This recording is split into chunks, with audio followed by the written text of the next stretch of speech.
Hello, welcome back to my channel. Just kidding, I don't have a channel. But maybe, if y'all want me to, I could think about doing some more. Anyways, okay, I'm here today because I kind of left some of y'all hanging with the cross chain tutorial. I said up front that I was just doing the cross part. I understand. Anyways, I have added on and finished this, well, I'm finishing the cross chain today. And I just thought that I would give you a down and dirty dialogue tutorial on how to finish it off. So, if you remember last time, I did these crosses, and now I have added them to this, and I am going to show you guys my process for linking them like so. So let's get into it. Okay, here we are. So what I did is I doubled up some ribbon that I needed, however long I need. And these are the crosses that I made, and they are number 3s layered on top of number 5s. And using the measurements that I used in the last video, I came up with about 3.5 inch tall crosses. I have stapled or glued them down onto this doubled up ribbon and spaced them 2 inches apart. So 2 inches apart-ish, ish. Kind of an ish girl. Okay, so for my purposes, I am layering up and alternating colors. And so, sit here for a minute while I make my next ribbon. I'm sure that there's a better way to do this, but what I am doing, an important detail is I'm using like tiny bubbles, quarter inch satin ribbon to link these. I just had some issues with like a lot of them are too big. So I had to go and find, expensive. It's actually not expensive. It was at, the Hobby Lobby.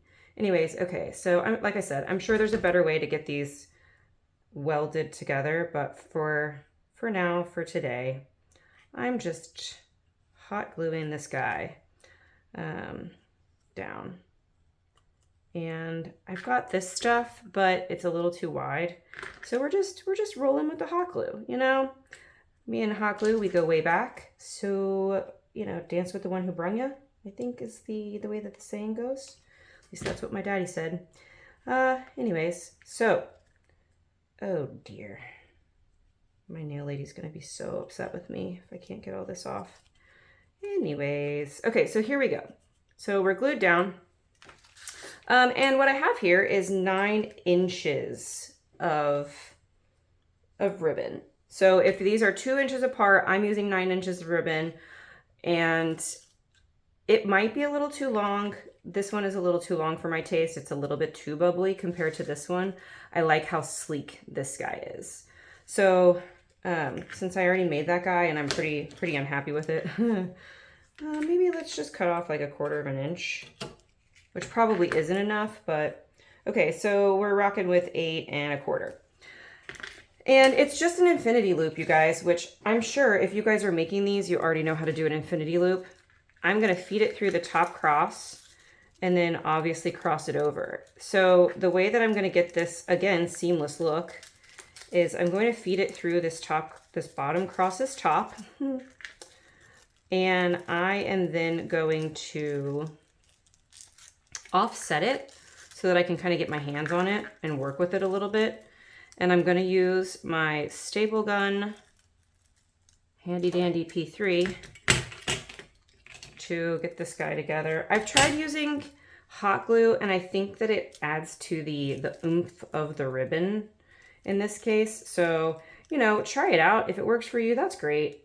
Anyways, the whole point is that I connect these two. And then I'm going to just kind of advance it kind of through the loops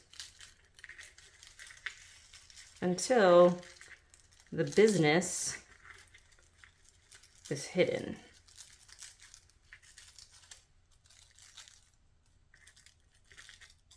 And there we have a really gorgeous link. Now, I have been seeing people add, more of the bling to it and either leave it up, leave it down. I may add bling, but for right now, for my purposes and the mum that I'm making, this makes me really happy. So I hope this helps. I hope you have success. I hope that it makes your cross chains absolutely fabulous. And, keep coming back.